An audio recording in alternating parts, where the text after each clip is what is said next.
प्यारे बच्चों, सुप्रभात। आज हम आपके समक्ष प्रस्तुत हुए हैं साखी को लेकर। मेरे प्यारे कबीरदास की साखी, जैसा कि आपको हम पहले से भी बता रहे हैं, कबीर हिंदी साहित्य में पहले रहस्यवादी कब माने जाते हैं। मेरे प्यारे बच्चों, कबीरदास हिंदी साहित्य में पहले रहस्यवादी कब माने जाते हैं। कबीर के गुरु का नाम रामानंद था। कबीर जुलाहा परिवार में इनका लालन पालन हुआ था। जन्म का तो पता ही नहीं है मेरे प्यारे बच्चों। थोड़ी सी हम आपको बेसिक जानकारी इस बोर्ड के माध्यम से बता देते हैं। साखी कहने का मतलब है जो कबीर ग्रंथावली है, कबीर ग्रंथावली कबीरदास की है और बीजक भी कबीरदास का है। तो बीजक के तीन भाग हैं, साखी, सबद और रमैनी। रमैनी जो है चौपाई छंद में है और साखी जो है वह प्यारे बच्चों दोहा छंद में है। बिल्कुल आज मैं आपको पूरी जो कक्षा 11 के हमारे परीक्षार्थी हैं, जो कक्षा 11 के हमारे बालक बालिका हैं, आज हम पूरी 21 साखी एक बार में आपको पढ़ाएंगे। जितना भी समय लगेगा, हम समय की गारंटी नहीं रखते हैं। तो प्यारे बच्चों, आज हम देखते हैं साखी का मतलब ही होता है प्रत्यक्ष दृष्टा या फिर गवाह। मेरे प्यारे बच्चों, साखी का मतलब यही होता है, साखी का मतलब यही होता है क्योंकि कबीर ने अपनी आंखों से समाज को देखा। समाज में अंधविश्वास, रूढ़िवादिता, जो रीति रिवाज थी, जो परंपराएं थी, जो हिंदू मुस्लिम में द्वंद्व छिड़ा हुआ था, उसको कबीर ने अपनी आंखों से देखा। इसीलिए साखी को कहा जाता है प्रत्यक्ष दृष्टा या फिर गवाह। साखी आते हैं पॉइंट पर। हमने 6-7 पॉइंट आपको समझने के लिए लिखा है। मेरे प्यारे ध्यान दीजिएगा, मैं जिन पॉइंटों को लिखा है किसी भी पुस्तक में, किसी भी विद्या क्वेश्चन में यह चीजें आपको नहीं मिलेगी। जन्म, मृत्यु, माता पिता, ठीक है, उसको आप दे सकते हैं। यहाँ साखी का, मेरे प्यारे ध्यान दीजिएगा, साखी का शाब्दिक अर्थ, साखी का शाब्दिक अर्थ होता है प्रत्यक्ष दृष्टा या फिर गवाह। मैं बार बार आपको बता रहा हूं कि कबीर ने इस समाज को अपनी आंखों से प्रत्यक्ष रूप में देखा और उसको साखी के रूप में, साखी के माध्यम से हम समाज को बताने का, समझाने का प्रयास किया। दूसरा है कबीर का लालन पोषण, लालन पालन जुलाहा परिवार में हुआ था। इनके माता पिता का जन्म के समय इनके माता पिता का पता नहीं है। जब इनका जन्म हुआ था तो माता पिता जो थे इनको ले जाकर के गंगा के किनारे डाल आए और वहां पर जुलाहा परिवार इन कबीरदास को ला करके इनका लालन और जो था लालन पालन और इनका पोषण किया। इसीलिए कबीरदास का लालन पालन और पोषण जुलाहा परिवार में हुआ मेरे प्यारे। और जुलाहा शब्द यहां ध्यान दीजिएगा मेरे प्यारे, ये जो जुलाहा शब्द है यह फारसी भाषा का है। किसका है? फारसी भाषा का है जुलाहा शब्द। और कबीर ग्रंथावली नामक पुस्तक, कबीर ग्रंथावली जहां से साखी को उद्धृत किया गया है, जहां से साखी को लिया गया है, देखिए मेरे प्यारे पीछे लिखा हुआ कबीर ग्रंथावली। तो कबीर ग्रंथावली नामक पुस्तक बाबू श्याम सुंदर दास ने इसको संपादित किया है। बाबू श्याम सुंदर दास ने इसको संपादित कराया, प्रकाशित करवाई थी। किसको? कबीर ग्रंथावली को। कबीर ग्रंथावली नामक पुस्तक का जो संपादन का कार्य था बाबू श्याम सुंदर ने इसको संपादित कराया। कबीर की वाणियों के अनेक संग्रह प्रकाशित हुए, जिनमें सबसे प्रभावशाली रचना क्या है? कबीर रचनावली। और इसको किसने लिखा है? अयोध्या सिंह उपाध्याय हरियोध ने प्रकाशित कराया। यहाँ ध्यान दीजिएगा मेरे प्यारे, यहाँ पर जो कबीर रचनावली है इसको अयोध्या सिंह उपाध्याय हरियोध के द्वारा प्रकाशित कराई गई। और बीजक जो कबीर का ग्रंथ है, बीजक में 3 रचनाएं हैं, साखी, शबद और रमैनी। साखी को हम पढ़ रहे हैं और बीजक, ये जो बीजक है, बीजक में 84 रमैनियां हैं और यह सारी रमैनियां चौपाई छंद में लिखी गई हैं। इस लाइन को भी आप अपने साहित्यिक परिचय में, प्यारे बच्चों, हम जिस तरह से आपको पढ़ा रहे हैं, एक कक्षा 12 की तैयारी आपको करा रहे हैं, 11 के लेवल का नहीं है, 12 के लेवल की आपकी पढ़ाई हम करा रहे हैं। और कबीर की उलट बासियां ब्रह्म और माया से ओतप्रोत हैं। कबीर की जो उलट बासियां हैं, क्या है उलट बासियां? बरसे कंबल भीजे पानी। कबीर उलट बासियों के भी बादशाह कहे जाते हैं। कबीरदास ऐसे कवि हैं, कबीरदास ऐसे रचनाकार हैं जिनकी उलटबासियां ब्रह्म और माया के यह प्रणेता या फिर अध्येता माने जाते हैं। मेरे प्यारे ध्यान दीजिएगा, ये कबीर की उलटबासियां और ये ब्रह्म और माया, ये कबीर की उलटबासियां और ब्रह्म और माया के प्रणेता या फिर अध्येता कबीरदास माने जाते हैं। कबीरदास, तो इस प्रकार से हम इन लाइन के माध्यम से आपको साखी में जोड़ने का प्रयास मेरे प्यारे कर रहे हैं। अब हम आते हैं सीधे साखी पर। इनके गुरु का नाम रामानंद था। ठीक है, ध्यान दीजिएगा मेरे प्यारे, गुरु का नाम रामानंद था। एक बार ऐसे कहा जाता है कि गुरु रामानंद जिन सीढ़ियों से आते जाते थे ना, उसी सीढ़ी पर ये जाकर के सुबह के 4 बजे थे, कबीरदास लेट गए और अचानक रामानंद का पैर इनके ऊपर पड़ गया, तो उनके मुख से हाय राम निकला। तो वहीं पर इन्होंने, कबीरदास ने रामानंद को अपना गुरु मान लिया। अब आते हैं हम साखी पर। साखी, इसमें टोटल जो राजीव प्रकाशन की बुक है 21 साखियां उद्धृत हैं, और आज हम पूरे 21 साखियों की व्याख्या आपको करेंगे। टाइम लगेगा मेरे प्यारे, वीडियो को आप स्किप मत करेगा। अगर आपको पढ़ना है, अच्छे से पढ़ना है, तो अभी से पढ़िए, नहीं तो वीडियो को स्किप करके बिल्कुल आप जा सकते हैं। इसमें चूंकि पढ़ने वाले बच्चे बहुत कम ही होते हैं, ये कोई शॉर्ट वीडियो नहीं है कि जिसको हम स्क्रॉल करते रहें, स्क्रॉल करते रहें 10 सेकंड 20 सेकंड 10 सेकंड 20 सेकंड। मेरे प्यारे, यह व्याख्या है या हिंदी साहित्य है, और हिंदी साहित्य समाज का दर्पण होता है। समाज का दर्पण होता है हिंदी साहित्य, जो होता है हमारा समाज का दर्पण होता है। आते हैं हम सीधे साखी पर। क्या साखी है कि बलिहारी गुरु आपने, इसके पहले भी मैंने साखी को पढ़ा दिया है मेरे प्यारे, और वहां पर शब्दार्थ के, शब्दों के अर्थों को भी लिखा है।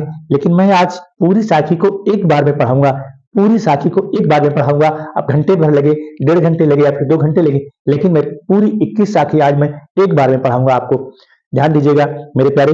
बलिहारी गुरु आपने, दोहाड़ी के बार, अजिन मानिस ते देवता, करत न लागी बार।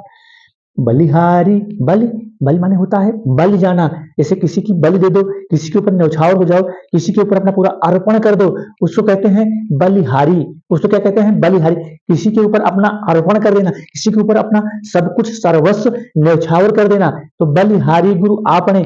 आपने माने होता है अपने। मेरे प्यारे, जो भी कठिन शब्द मिलेंगे हम आपको व्याख्या उसकी, हम आपको उसका अर्थ बताते चलेंगे। अब चूंकि यहाँ पर बोर्ड पे जब हम लिखेंगे तो हमारा टाइम ज्यादा जाएगा, क्योंकि एक बार मैंने शब्दों के अर्थ को बोर्ड पर लिख करके आपको एक एक दो दो, एक बार में सिर्फ 2-2 साखियों को पढ़ाया है। उस वीडियो को भी आप देख सकते हैं। और आज तो हम पूरा एक साथ में सारा, पूरी साखी आज हम आपको एक बार में पढ़ाएंगे। आते हैं अपने हम साखी पर। क्या है? बलिहारी गुरु आपने। आपने माने होता है अपने, आपने माने होता है अपने। बलिहारी, बल देना, उनके ऊपर न्यौछावर कर देना, फिर अपने आप को अर्पित कर देना, अपने आप को सर्वस्व न्यौछावर कर देना। कहने का मतलब है, कबीरदास के कहने का मतलब है, यहाँ पर गुरु की महत्ता का वर्णन किया गया है। इसकी महत्ता का वर्णन, गुरु की महत्ता, गुरु के महत्व को वर्णन यहाँ पर कबीरदास ने किया है। कहा है कि मैं अपने गुरु के ऊपर, मेरे प्यारे ध्यान दीजिएगा, कि मैं अपने गुरु के ऊपर कितनी ही बार न्यौछावर हो जाऊं, कितनी ही बार मैं उनके ऊपर अपना अर्पण कर दूं, कितनी ही बार हम उनको अपना सर्वस्व न्यौछावर कर दूं। बलिहारी, बलि माने होता है किसी के ऊपर बल देना। जैसे कुछ देवी देवता होते हैं, उनको बलि दिया जाता है। बलि का मतलब होता है अर्पण करना, अपने जान का, अपने जान को न्यौछावर करना। मेरे प्यारे, बलिहारी, बलि, बलि का मतलब ही होता है, जैसे कुछ देवी देवता होते हैं, उनको जान दी जाती है, उनके ऊपर गला काट के दिया जाता है, वही है बलि। बलि शब्द ही वहीं से बना है। किस, कहां से बना है? बलिहारी से बना है। तो वही यहाँ पर कबीरदास के कहने का मतलब है, जो कबीरदास ने लिखा है कि मैं अपने गुरु के ऊपर कितनी ही बार अर्पण कर दूं, या कितनी ही बार बलि दे दूं, या कितनी ही बार अपना सर्वस्व न्यौछावर कर दूं, जिस रूप में मेरे प्यारे आप लिख पा सकते हैं, मैं उतने रूप में आपको इसकी व्याख्या बता रहा हूं। क्योंकि व्याख्या करने में समय लगता है, ऐसे नहीं है कि इधर उधर पढ़ करके मैं आपको समझा दूं। मेरे पढ़ाने का मतलब है कि एक एक व्याख्या आपके मन मस्तिष्क में मेरे प्यारे बैठ जाए। साखी पढ़ाने का मेरा सिर्फ यही औचित्य है, साखी पढ़ाने का हमारा यही औचित्य है मेरे प्यारे, कि आप मेरी इस साखी की एक एक व्याख्या आपके मन मस्तिष्क में बैठ जाए। तो क्या है? बलिहारी गुरु आपने, दोहाड़ी कै बार। हाड़ी माने होता है शरीर, हाँ, हाड़ी माने होता है शरीर, बार माने होता है कितनी ही बार, बार माने होता है मैं कितनी ही बार उनके ऊपर अपना सर्वस्व न्यौछावर कर दूं। कबीरदास के कहने का मतलब है, कबीरदास के कहने का औचित्य है कि मतलब मैं अपने गुरु के ऊपर, अपने इस देह रूपी, ध्यान दीजिएगा, इस देह रूपी शरीर के माध्यम से मैं अपने गुरु के ऊपर कितनी ही बार न्यौछावर कर दूं, कितनी ही बार मैं अपना उन पर सर्वस्व अर्पण कर दूं, कितनी ही बार मैं अपना सब उनके ऊपर लुटा दूं। पहली लाइन की व्याख्या हुई मेरे प्यारे। कहने का मतलब है कि मैं इस शरीर के माध्यम, इस शरीर को लेकर के, इस शरीर को, भाई जैसे जब कोई बलि दी जाती है तो उसके जान की बलि दी जाती है ना। जैसे कुछ देवी देवता होते हैं, उनको बलि दी जाती है, तो जब उसका गला काटा जाता है तो उस वो अपना सर्वस्व उसके ऊपर न्यौछावर कर देता है। बस वही चीज यहाँ पर है मेरे प्यारे, वही चीज यहाँ पर है कि कबीरदास अपना सर्वस्व मतलब अपने देह को, अपने शरीर को, अपने शरीर के साथ अपने गुरु के ऊपर, उस परब्रह्म परमात्मा के ऊपर अपना सर्वस्व न्यौछावर कर दिया है, अपना सर्वस्व अर्पण कर दिया है। अब नीचे आते हैं, जिन मानिस तय देवता, तय माने होता है से, तय माने होता है से, अर्थात उस परमात्मा को, उस परम ब्रह्म परमेश्वर को मनुष्य से देवता बनाने में तनिक भी अविलंब नहीं लगता है। मेरे प्यारे ध्यान दीजिएगा, कबीर के कहने का मतलब है कि जिन मानिस तय देवता, तय माने से होता है, मानिस माने मनुष्य होता है, अर्थात उस परमात्मा को, उस प्रभु को, उस परम ब्रह्म परमेश्वर को, उस ब्रह्म सत्ता को मनुष्य से देवता बनाने में या फिर राजा से रंक बनाने में तनिक भी देर नहीं लगता है। मेरे प्यारे ध्यान दीजिएगा, जिस उस परमात्मा को राजा से रंक बनाने में और रंक से राजा बनाने में और मनुष्य से देवता बनाने में, देवता से मनुष्य बनाने में तनिक भी अविलंब नहीं लगता है। मेरे प्यारे, मैं जिस प्रकार से व्याख्या आपको बता रहा हूं, ना कोई क्वेश्चन बैंक बता पाएगा और टीचर तो बहुत ही मुश्किल है कि इस प्रकार से आपको विस्तृत व्याख्या के साथ एक एक साखी, कुछ लोग होते हैं अपना एक दो लाइन में साखी की व्याख्या बता दिया, हो गया, लेकिन मैं आपको वहां से जोड़ने का प्रयास कर रहा हूं जहां से कबीर अपने ब्रह्म के माध्यम से, अपनी योग माया के माध्यम से पहुंचे थे। मेरे प्यारे, तो क्या है कि जिनि मानिस तय देवता करत न लागी, अर्थात उस परब्रह्म सत्ता को, उस परब्रह्म परमेश्वर को जिसने, जिसको मनुष्य से देवता बनाने में तनिक भी देर नहीं लगती है, अर्थात ऐसे परमात्मा, ऐसे ईश्वर पर मैं अपने देह रूपी शरीर के साथ अपना, नीचे से व्याख्या करे बच्चे, मैं ऊपर को आ रहा हूं, ध्यान दीजिएगा, अभी ऊपर की लाइन की व्याख्या मैंने बताई थी, अब नीचे की व्याख्या हमने बता दिया और नीचे से हम ऊपर को आ रहे हैं।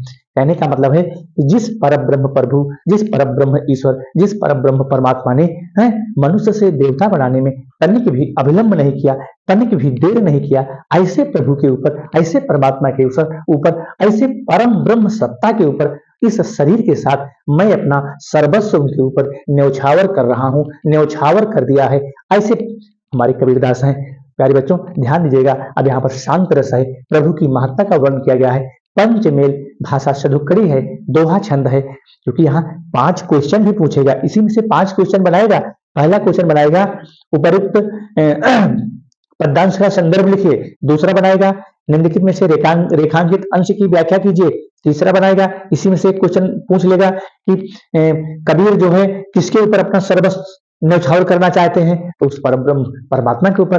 चौथा अलंकार पूछ लेगा, इसी में से एक क्वेश्चन और बना देगा। तो 5 क्वेश्चन प्यारे बनाएगा, इसी 2 लाइन से 5 क्वेश्चन बनाएगा और 10 नंबर की यह व्याख्या है। कितने नंबर की है? 10 नंबर की व्याख्या है। अब आते हैं हम दूसरी साखी पर। बिल्कुल जल्दबाजी नहीं है, बिल्कुल धीरे धीरे पढ़ाएंगे और एक एक व्याख्या को आपको हम तोड़ करके बताएंगे कि साखी अब तुम जीवन में आप नहीं भूल सकते हैं। तो मेरे प्यारे, अब आते हैं हम दूसरी साखी पर।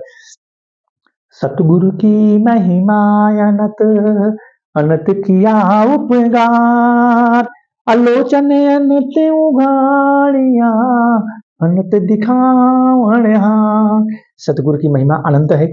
सतगुरु माने होता है सच्चा ज्ञान देने वाला, सच्चा पथ प्रदर्शक, सही रास्ते को दिखाने वाला। सदगुरु का मतलब होता है मेरे प्यारे सच्चा ज्ञान देने वाला, सच्चा पथ प्रदर्शक, सही रास्ते को दिखाने वाला, उसी को कहा गया है सतगुरु की महिमा अनंत। अनंत माने होता है अनंत, जिसका आदि और अंत का पता ही ना हो, जैसे हमारा समुद्र होता है।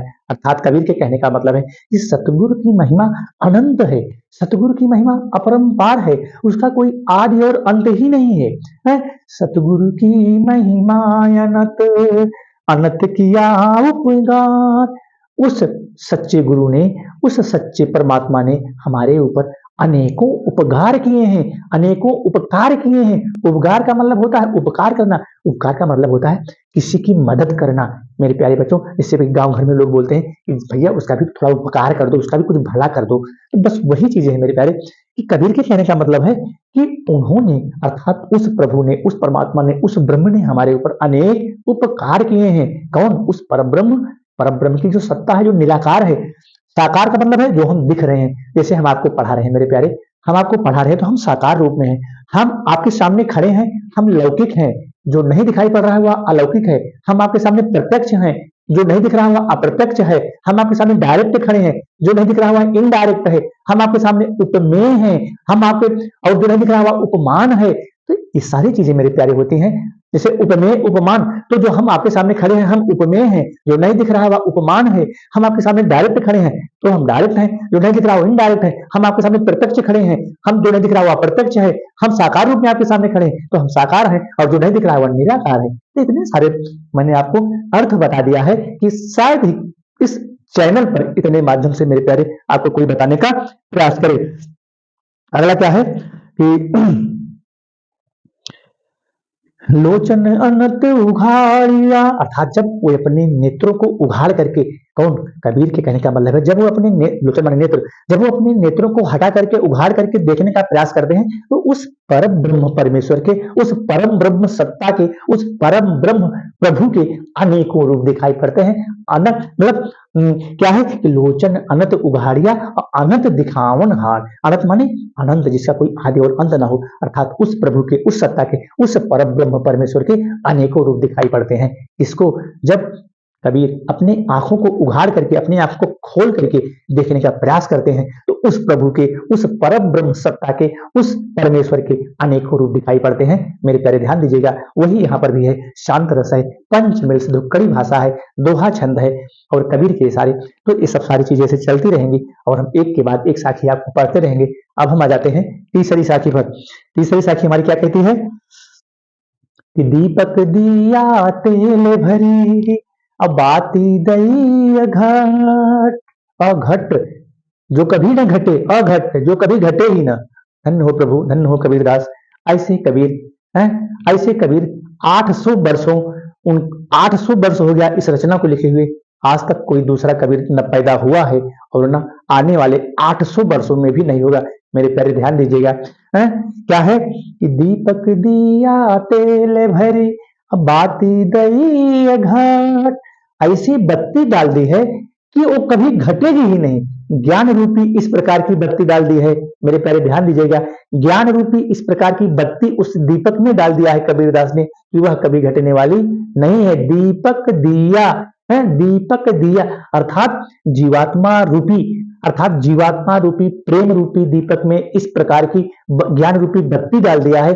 दीपक दिया, दीपक माने होता है ज्योति को दिखाने वाला है, अर्थात प्रेम रूपी उस परमात्मा रूपी दीपक में, उस परमात्मा रूपी दीपक में प्रेम रूपी इस प्रकार की बत्ती डाल दिया है जो कभी भी उसका प्रकाश घटने वाला नहीं है। दीपक दिया तेल भर, अर्थात प्रेम रूपी तेल, प्रेम रूपी तेल उस दीपक में इस प्रकार का प्रेम रूपी तेल भर दिया है। मेरे प्यारे ध्यान दीजिएगा, दीपक दिया, दिया वही जो दिया, जो माताएं दीपक जलाती हैं, दिया जिसको हम दियाली कहते हैं वही है। अर्थात उस दीपक में प्रेम रूपी इस प्रकार का तेल भर दिया है और उसमें ज्ञान रूपी इस प्रकार की बत्ती डाल दी है कि जो कभी भी घटने वाली नहीं है, अर्थात उसका प्रकाश कभी भी कम होने वाला नहीं है। नीचे आते हैं, पूरा किया बिसाहुड़ा। बिसाहुड़ा माने होता है इस बाजार में, इस सांसारिक बंधन में, इस क्रय विक्रय के बाजार में है, पूरा किया बिसाहुड़ा। जो क्रय विक्रय का ये जो बाजार लगा है, जो सांसारिक वासनाओं का बाजार है, ये जो दुनिया क्या है, समाज क्या है, ये सांसारिक वासनाओं का ही तो बाजार है मेरे प्यारों। अर्थात कहने का मतलब है कि पूरा किया बिसाहुड़ा, अब बहुरी न आवो हट। बहुर माने दोबारा, हट माने बाजार। कहने का मतलब, कबीर के कहने का मतलब है कि इस प्रकार के सांसारिक वासनाओं से युक्त बाजार में दोबारा आना ना पड़े, दोबारा आना ना पड़े। क्यों ना आना पड़े? क्योंकि दीपक दिया है, दीपक दिया अर्थात प्रेम रूपी, अर्थात प्रेम रूपी अर्थात परमात्मा रूपी दीपक में, परमात्मा रूपी दीपक में प्रेम रूपी इस प्रकार का तेल भर दिया है और इस प्रकार ज्ञान रूपी जो बत्ती डाल दी है जो कि कभी घटने वाली नहीं है। अघट जो कभी भी घटने वाली नहीं है। उसी प्रकार से यहाँ कि पूरा किया बिसाहुड़ा, अर्थात इस क्रय विक्रय के बाजार में, ताकि जो ये सांसारिक वासनाओं का संसार ये बसा हुआ है, जो सांसारिक विलासिताओं का, सांसारिक भोग विलास का ये जो संसार है, यहाँ पर फिर आना ना पड़े। क्योंकि जीव को बार बार यहाँ जब आता है तो 9 माह तक माँ के गर्भ में रहता है, वहां भी इसको तकलीफ होती है, पीड़ा होता है, दर्द होता है, असहनीय कष्ट होता है, जन्म के समय भी कष्ट होता है और उसके बाद भी कष्ट होता है। तो कबीर के कहने का मतलब ये मेरे प्यारों कि इस क्रय विक्रय के बाजार में, इस क्रय विक्रय के बाजार, क्रय विक्रय ही तो होता है ये जो सांसारिक वासनाओं का बाजार है, एक क्रय विक्रय का बाजार है। यहाँ पर इस जीव को दोबारा आना ना पड़े। तीसरी अगली साखी में आते हैं हम, जो हमारी चौथी साखी है कि बूढ़े थे परी उबरे, बूढ़े थे परी उबरे, हम तो डूब रहे थे, हम इस समुद्र में, हम इस समद में, हम इस संसार रूपी समुद्र में डूब रहे थे, लेकिन प्रभु ने हमको उबार लिया। प्रभु ने हमको क्या किया? उबार लिया। क्या किया? कि बूढ़े थे परी उबरे, ऊपर को आ गए। क्यों आ गए? हम डूब रहे थे इस क्रय विक्रय के बाजार में, इस सांसारिक आकर्षण युक्त वासनाओं के बाजार में हम डूब रहे थे, हम डूब रहे थे। तो प्रभु ने हमको क्या किया? उठा लिया, ऊपर कर लिया। बूढ़े थे परी उबरे, गुरु की लहरी चमक, गुरु की ऐसी प्रेरणा हुई, गुरु का ऐसा प्रकाश मिला। लहर माने तरंग, लहर माने होता है तरंग, प्रकाश। गुरु का ऐसा प्रकाश मिला, ऐसी चमक मिली, चमन की, गुरु का ऐसा प्रकाश मिला। थोड़ा सा चेंज करते हैं पहले। बूढ़े थे परी उबरे, गुरु की लहरी चमक, अर्थात इस सांसारिक वासनाओं के युक्त क्रय विक्रय के बाजार में हम डूब रहे थे, लेकिन गुरु की उस परब्रह्म सत्ता की, उस परब्रह्म परमेश्वर प्रभु के ज्ञान की ऐसी तरंग मिली, ऐसा प्रकाश मिला, ऐसी ज्योति मिली। क्या ऐसी तरंग मिली, ऐसा प्रकाश मिला, ऐसी दिव्य ज्योति मिली कि हम डूबने से बच गए। जैसे कोई मेरे प्यारे नदी में कोई बहता चला जा रहा हो और उसको किनारा कुछ मिल जाए, पकड़ने के लिए पेड़ मिल जाए या कोई कुछ पत्थर वगैरह मिल जाए, तो फिर वहां वह पत्थर उसके लिए, जान के लिए बहुत बड़ा काम करता है। वही चीज यहाँ पर कबीर ने लिखा, क्या लिखा है कि बूढ़े थे परी उबरे, हम इस सांसारिक वासनाओं के युक्त बाजार में, इस क्रय विक्रय के युक्त बाजार में हम डूब रहे थे, लेकिन प्रभु की ऐसी तरंग मिली, ऐसा प्रभु का दिव्य प्रकाश मिला, ऐसा प्रभु की चमक मिली कि हम डूबने से बच गए। कैसे? कि भेरा देखा जर जरा, भेरा माने होता है नाव। ये जो सांसारिक वासनाओं का बाजार है, भेरा माने होता है नाव, अर्थात जो ये जर्जर युक्त नाव थी, भेरा देखा जर जरा, सो भेरा देखा जर जरा, उतर पड़े फरंग। फरंग माने कूद पड़ना, ऐसे कूद पड़ना, इसे फरंग माने फुर्ती के साथ कूद पड़ना, उतर ही पड़े फरंग। पहले पहले समझ लीजिए, इसे हमारा शरीर है, ये शरीर हमारा है और आपके सामने हम खड़े हैं। तो जब ये शरीर मेरे प्यारे जर्जर हो जाएगा, ये नाव रूपी शरीर, ध्यान दीजिएगा प्यारे, जिस प्रकार से मैं व्याख्या आपको बता रहा हूं। भेरा माने होता है नाव, जिसको हम बेड़ा भी कहते हैं। भेरा माने होता है नाव, जिसको हम बेड़ा भी कहते हैं। तो भेरा देखा जर जरा, ये नाव रूपी जो बेड़ा आपके सामने खड़ा है, जब ये जर्जर हो जाएगा, कब जर्जर होगा? जब बुढ़ा हो जाएगा, 60 साल, 50 साल, 55 साल, 70 साल का जब हो जाएगा, तो जीवात्मा क्या करेगी? जीवात्मा क्या करेगी मेरे प्यारो? जीवात्मा यहां से निकल करके फटाक से दूसरा बेड़ा पकड़ लेगी। यहां से जीवात्मा निकलेगी और नए शरीर को धारण कर लेगी। जैसा कहा गया है कि वासांश जीर्णानि जथा विहायि नवानि गृह्णाति नरो पराणि। जिस प्रकार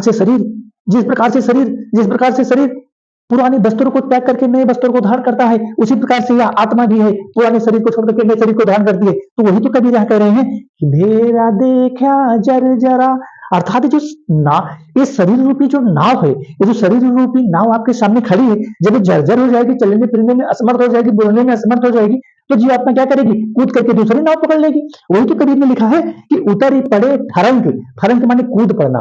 तो यहां से जीवात्मा निकल करके नए शरीर को धारण कर लेगी। तो कबीर के कहने का मतलब यही है कि तो अभी से ही इस शरीर जर्जर ना होने पाए, इस शरीर को तकलीफ ना होने पाए, प्रभु के नाम का गुणगान करो, प्रभु के नाम का स्मरण करो, तो निश्चित ही आपके दुख को दूर करेंगे मेरे प्यारे बच्चे। प्यारे, अब आते हैं अगली साखी पर, जो साखी नंबर 5 है। चिंता तो हरि नाव की, नाव माने नाम होता है, वो वाली नाव नहीं जो नदी सरोवर में तैरती है, समुद्र में तैरती है। नाव यहाँ ब्रज भाषा में लिखा है, पहले खड़ी बोली का विकास मेरे प्यारे नहीं हुआ था। चिंता तो हरि नाव की, हर व्यक्ति को अपने नाम की चिंता होती है। जिस प्रकार से माता पिता अपने पुत्र पुत्री को पढ़ाते हैं, लिखाते हैं कि हमारा पुत्र पुत्री आगे चल के हमारा नाम करेगा, हमारे परिवार का नाम रोशन करेगा, तो वही तो कबीर भी कर रहे हैं कि चिंता तो हरि नाव की। उनको सिर्फ चिंता किसकी है? नाम की चिंता है। कहने का मतलब है और न चिंता दास, दास माने होता है सेवक, दासी या दास। जो पहले राजा महाराजा की सेवा करते थे, तो राजा, बड़े बड़े राजा महाराजाओं के पास दासी होती थी, बड़े बड़े राजा महाराजाओं के पास सेवक होते थे, वही तो दास। यहाँ कबीर दास ने क्या लिखा है मेरे प्यारे? दास लिखा है। दास का मतलब होता है सेवक, है दासी या सेवक। तो कबीर के कहने का मतलब है कि हमको इस सेवक को, इस दास को और कोई चिंता नहीं है। क्या चिंता है? सिर्फ नाम की चिंता है। सिर्फ किसकी चिंता है? प्रभु के नाम की चिंता है। इस दास को कोई चिंता नहीं है। अगर कोई चिंता है इस प्रभु को तो किसकी चिंता है?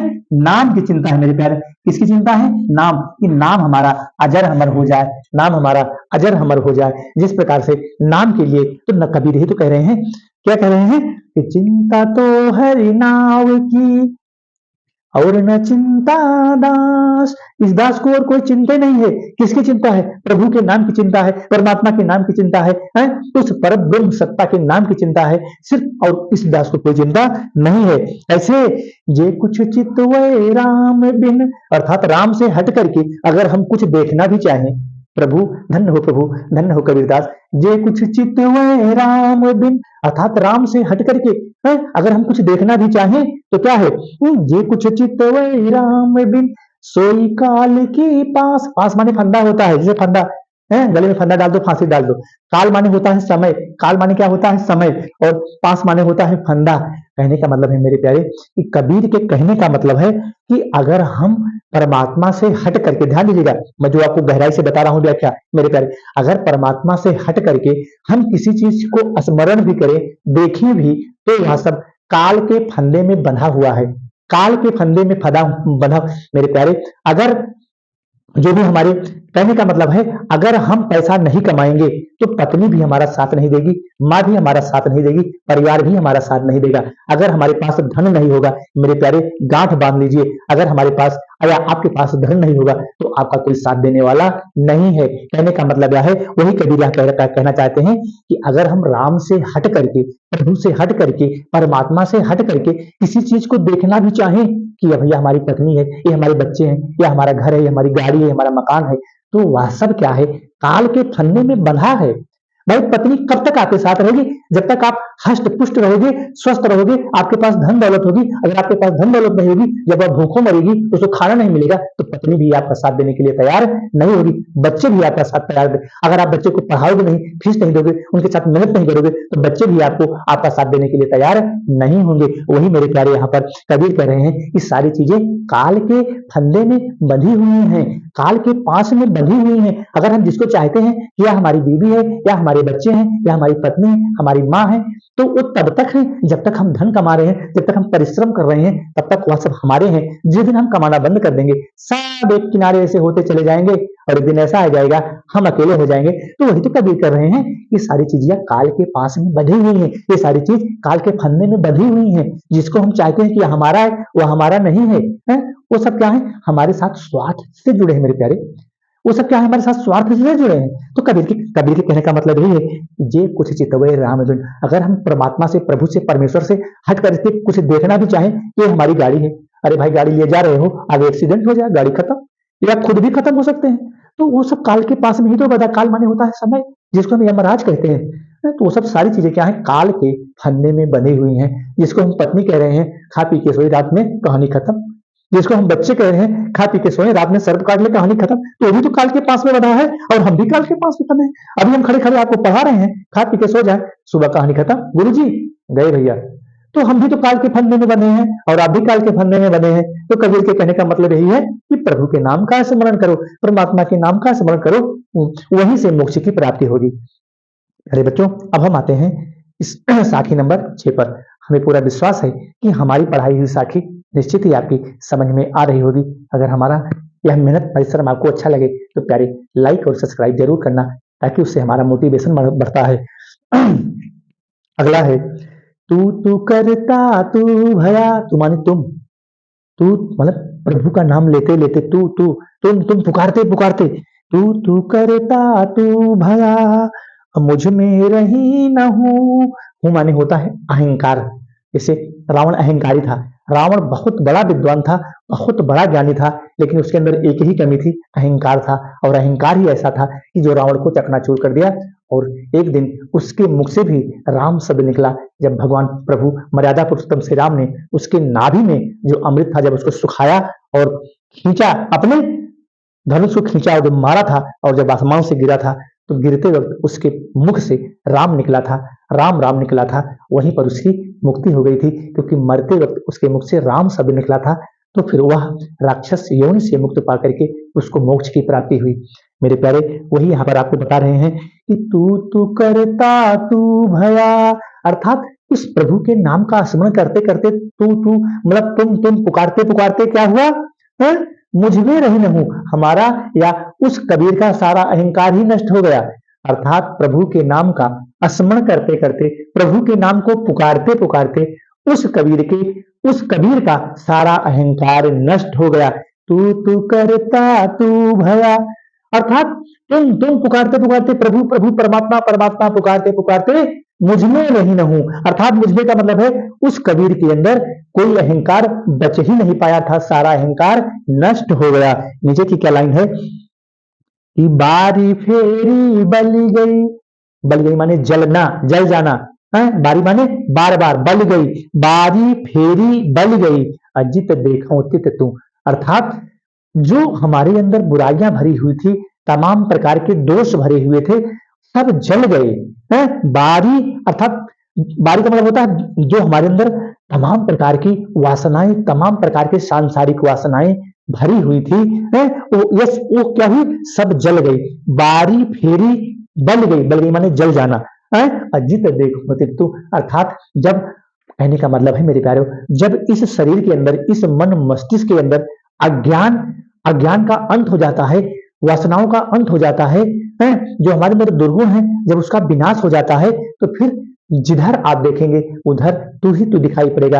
अर्थात जित देखूं तित तू, अर्थात जब, कहने का मतलब है जब इस शरीर के अंदर से अज्ञान रूपी बादल हट जाते हैं और जब ज्ञान रूपी बादल का प्रकाश हो जाता है, तो जिधर भी हम आंख खोलेंगे उधर परमात्मा ही परमात्मा, ईश्वर ही ईश्वर, परम ब्रह्म सत्ता ही सत्ता हमें दिखाई पड़ती है। कबीर के कहने का मतलब यही है, क्या है कि बारी फेरी बल गई, अर्थात हमारे अंदर जो अहंकार था, जो हमारे अंदर बुराइयां थी, जो हमारे अंदर दुर्गुण थे, जो हमारे अंदर अवगुण थे, वह सब जल गए, सब नष्ट हो गए, बल गई। और फिर जब सब नष्ट हो गए तो फिर जित देखूं तित तो, अर्थात जिधर देखता हूं इधर तू ही तू दिखाई पड़ता है, अर्थात परमात्मा ही परमात्मा दिखाई पड़ता है, ज्ञान का प्रकाश ही चारों तरफ दिखाई पड़ता है। मेरे प्यारे, अब हम चलते हैं साखी नंबर 7 पर। साखी का शाब्दिक अर्थ क्या होता है? प्रत्यक्ष दृष्टा या गवाह। इस शब्द को गांठ बांध लीजिएगा प्यारे बच्चों, मैं जितनी बार आपको साखी बताया हूं उतनी बार इस अर्थ को बताया हूं, प्रत्यक्ष दृष्टा या गवाह। मेरे प्यारे, जब आप ऑफलाइन में पढ़ेंगे तो आप वहां तौल लीजिएगा और देख लीजिएगा कि उस टीचर के मुख से प्रत्यक्ष दृष्टा या गवाह शब्द वह निकाल ही नहीं पाएगा, उसको जानकारी ही नहीं होगी कि प्रत्यक्ष दृष्टा या गवाह होता क्या है। आप मेरे प्यारे हमारी साखी को पढ़ लीजिएगा और जब स्कूल में अपने जाएंगे, जहां पैसा देंगे, फीस देंगे, और वहां उस टीचर की साखी को पढ़िएगा और दोनों में अंतर करिएगा कि कहां आपको कमी आती है, कहां आपको अच्छाई नजर आती है। मेरे प्यारे, अब हम आ जाते हैं साखी नंबर 7 पर। कबीर सूता क्या, सूता माने होता है सोना, जैसे सो जाते हैं, खाओ पियो भैया सो जाओ, मत पढ़ो, क्या करोगे पढ़ करके, हैं? तो कबीर कह रहे हैं कि कबीर सूता क्या करे, अब काहे न देखो जान। कबीर कह रहे हैं कि अय जीवात्मा, तो क्यों सो रहा है भैया, उठो जागो और अपने लक्ष्य को प्राप्त करो, क्योंकि जो जगता है वही पाता है, जो सोता है वही खोता है। अरे सोने का टाइम बना है 5 घंटे 6 घंटे सो, अब ऐसा नहीं है कि भैया 10 12 12 घंटे सोते रहो। तो जीवन सोने के लिए नहीं मिल रहा है, जीवन मिला है, यह देह हमको मिली है। इस सभी प्राणियों में जो 84 लाख योनियां बनाई गई हैं, सबसे श्रेष्ठ, सबसे बुद्धिमान मनुष्य ही माना गया है, मानव ही माना गया है। इसमें जाति बंधन का कोई बात नहीं मेरे प्यारे, जाति का तो कोई मतलब ही नहीं है? जो सबसे श्रेष्ठ है वह मानव है। मानव का मतलब यह है कि मानव उस कोई जाति से संबंधित नहीं है, मानव सबसे श्रेष्ठ माना गया है। और कबीर के कहने का तात्पर्य है मेरे प्यारे कि कबीर सूता क्या कर, कबीर कह रहे भैया ये जीवात्मा तो क्यों सो रहा है, अरे उठो जागो और अपने लक्ष्य को प्राप्त करो, काहे न देखे जाग, अर्थात क्यों तू ये सब देख करके भी क्यों नहीं जग रहा है? भाई पेपर नजदीक आ जाए मेरे प्यारे, अगर पेपर नजदीक आ जाए तो पेपर तो आंख से दिख रहा है कि भैया पेपर फला तारीख को होने वाला है, तो क्यों सो रहा है? अरे उठो, कुछ याद करो, कुछ पढ़ो, तभी तो, जब कॉपी पे लिखोगे तभी तो अंक मिलेगा, सादे पेज पर अंक नहीं मिलता है मेरे प्यारे।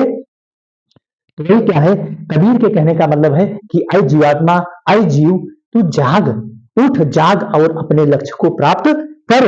अरे कम से कम देख करके तो कुछ काम कर। कैसे कि जाके संग ते बिछुड़िया, जाके संग ते बिछुड़िया, ताही के संग ला। अर्थात तू जिससे बिछुड़ गया है, किससे बिछुड़ गया है? यह जीव उस परमात्मा से बिछुड़ गया है। किससे बिछुड़ गया है मेरे प्यारों? यह जीव जिस परमात्मा से बिछुड़ गया है। भाई जब इस शरीर से यह जीव निकलेगा, यह सांस निकलेगी, तो उसी परमात्मा में जाकर के ही तो विलीन होती है। तो कबीर के कहने का मतलब यह है कि जाके संग ते बिछुड़िया, अर्थात तू जिसके साथ से बिछुड़ गया है, उस परमात्मा से तू बिछुड़ करके इस संसार में, इस सांसारिक भोग विलास में तू आया हुआ है। ताही के संग लाग, और तू यहां से उठो, जागो और फिर उस प्रभु सत्ता के साथ, उस परमात्मा के साथ लग जाओ। कबीर के कहने का मतलब है मेरे प्यारे कि ऐ जीव, ऐ जीवात्मा, तू क्यों सो रहा है?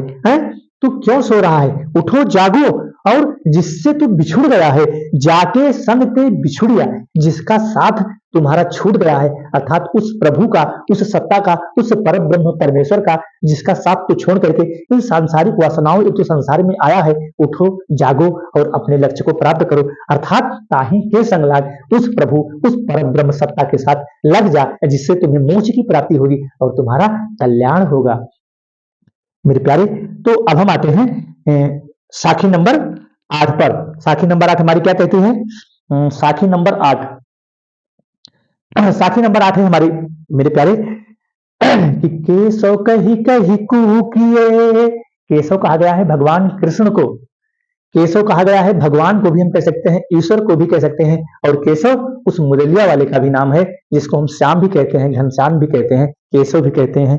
केशव कही कही कूकिए, कूकिए माने होता है पुकारना, कूकिए माने होता है पुकारना। केशव कही कही कूकिए, ना सोइए असरार, असरार माने होता है आलस्य। कहने का मतलब है कि अय जीवात्मा, अय जीव, तू आलस्य को छोड़ करके भगवान के नाम का स्मरण करो। कबीर के कहने का मतलब है मेरे प्यारे कि केशव कह कह कूकिए, अर्थात उस केशव का, उस परब्रह्म सत्ता का, उस परब्रह्म परमेश्वर का, उस परमात्मा का, उस ईश्वर का, उस ज्योति का तू, उस ज्योति का तू नाम का स्मरण कर और अपने आलस्य को छोड़ दे। ना सोइए असरार, अर्थात तू उस आलस्य को छोड़ करके केशव के नाम को पुकारो। आलस्य माने होता है जैसे, चलो अभी पढ़ लेंगे, अभी बहुत समय है परीक्षा का, फिर पढ़ लेंगे। तो मेरे प्यारे, एक एक मिनट, एक एक सेकंड लाइफ में कीमती है। अगर जीवन मिला है तो फिर मेहनत करने के लिए मिला है। जिस दिन आप मेहनत कर लोगे और जिस दिन आप सफल हो जाओगे, जो आज तुमको गिरी हुई नजरों से देखते हैं, वही एक दिन तुम्हारे साथ खड़े हो जाएंगे। तो मेरे प्यारे, कबीर के कहने का मतलब है कि ना सोइए असरार, अर्थात तू आलस्य को त्याग करके, आलस्य को छोड़ करके केशव के नाम का भजन कर, प्रभु के नाम का भजन कर, ईश्वर के नाम का भजन कर। क्योंकि रात दिवस के कूकणे, रात और दिन पुकारते पुकारते, रात माने रात्रि, दिवस माने दिन होता है। रात दिवस के कूकणे, रात दिवस के कूकणे, अकबहू लगे पुकार, अर्थात जब रात और दिन हम उस प्रभु का, उस परमात्मा का, उस ईश्वर का नाम का स्मरण भजन करते रहेंगे, तो कभी न कभी तो हमारी पुकार सुनेंगे। कौन सुनेंगे? वह प्रभु सुनेगा, वह ईश्वर सुनेगा, वह परमात्मा सुनेगा। कभी न कभी वह ईश्वर हमारे हमारे वह ईश्वर जो है वो हमारी पुकार को, हमारी वेदना को, हमारे कष्ट को सुनेगा। जिस प्रकार से अगर आप मेहनत करोगे, जिस प्रकार से हम मेहनत कर रहे हैं, आपको पढ़ा रहे हैं मेरे प्यारे, अगर तुम पढ़ करके इसी तरह से अपनी कॉपी को में लिखने में सफल हो जाते हैं, तो फिर आपको भी टीचर की क्षमता नहीं है कि आप अंक काट सके। क्योंकि चलो हम आते हैं अब साखी नंबर 9 पर। बस आधा लगभग हो गया है मेरे प्यारे, और समय भी हमारे ख्याल से लगभग अभी 50 मिनट हो गया है। 50 मिनट का समय भी हो गया है, और हमारी अंदाज से भी 50 मिनट और लगेगा, यानी कि लगभग 2 घंटे के आसपास से पूरी साखी हम आपको समाप्त कर देंगे। जल्दबाजी में नहीं पढ़ाएंगे मेरे प्यारे, वीडियो को 2 बार में देख लेना चलेगा, लेकिन हम जल्दबाजी में पढ़ाने वाले शिक्षक नहीं हैं। हम ऐसा पढ़ाते हैं कि फिर आपके दिल दिमाग में, मन मस्तिष्क में बैठ जाए। हम जल्दबाजी में नहीं पढ़ाते हैं। लंबा मार्ग दूरी घर, मार्ग लंबा है और उस परमात्मा का घर बहुत दूर है। मेरे प्यारे ध्यान दीजिएगा, लंबा मार्ग माने मार्ग, लंबा मार्ग दूरी घर, घर दूर है, किसका घर दूर है? उस प्रभु का, उस पर ब्रह्म सत्ता का, उस परमेश्वर का घर दूर है।